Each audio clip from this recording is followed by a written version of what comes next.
I'm a farm worker, I'm a general worker there. I've been working there for close to 3 years now. There is increase, but that's not enough because I'm a single parent. I have 2 kids, then I have a sister and a brother. So they all depend on me. So it's very difficult. We're working 3 days a week, which makes 12 days a month. I'm not gonna lie, we don't have any benefits. If you get sick, should you don't pitch up at work, they deduct your money, not unless you bring someone to stand in for you for that day. We're earning 2,000 a month, which is a stipend. Thina imali ebesiyipeya ibingagqithi ku-2.3. Loo mali ke incinci, ndiyakhwela nge-300 and something kulaa mali ingekhoyo, ndibheke emsebenzini, uyayiva?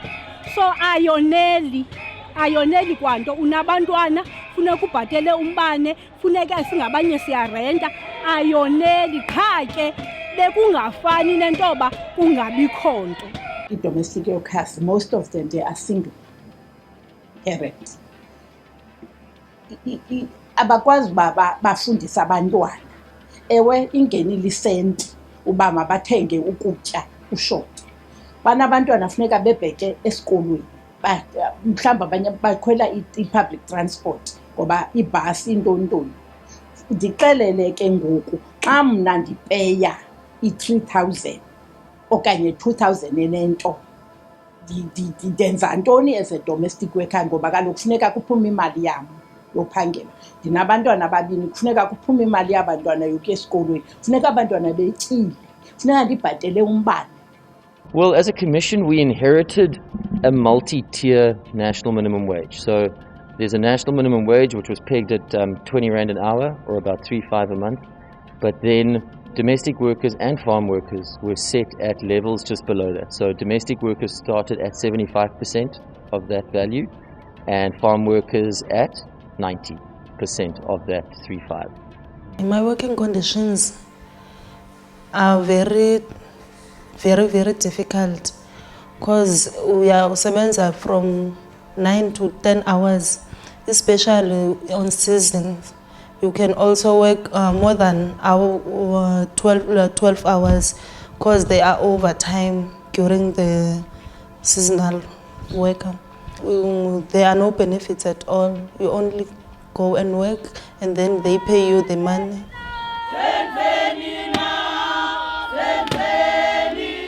EPWP work is for 6 months, and that work is not guaranteed that maybe they will renew that contract, and we are struggling. And serious, government needs to look into EPWP workers. When I saw the increase, I thought this is an insult to workers who work the land, who produce the food that we eat, but still they are going hungry. Never agreed to a national minimum wage. We stand and we believe in a living wage for farm workers. The national minimum wage doesn't do justice to the domestic sector. We find that the domestic sector is earning less than the actual national minimum wage. And for us as the domestic sector, we find that it's most unfair because we believe that why must domestic workers get less money than other workers? And also, if we actually look at the rate of the domestic sector and we look at what a domestic worker will earn, we find that basically it doesn't do anything to the income of the domestic worker, because we find that it doesn't even make a big difference, because today, if you look, just this morning we buy a loaf of bread, it's 15 Rand. So what does that actual money do to the domestic worker? You also find if a domestic worker only works for 2 to 3 hours a day, is it worth for her to travel from Khayelitsha to go to Sea Point to go and work for 3 hours a day? The Act was talking about a natural progression for all entities and all enterprises to actually move to the national minimum wage. So some sectors were given an interim period for the first 2 years, and we have just passed the first 2 years now. And based on the view or evidence that we have collected, there was no more need for farm workers to be below the national minimum wage. because the low number of exemptions that was granted indicates that farm workers can actually afford the national minimum wage. And that informed the Commission that indeed it can be adjusted to the national minimum wage.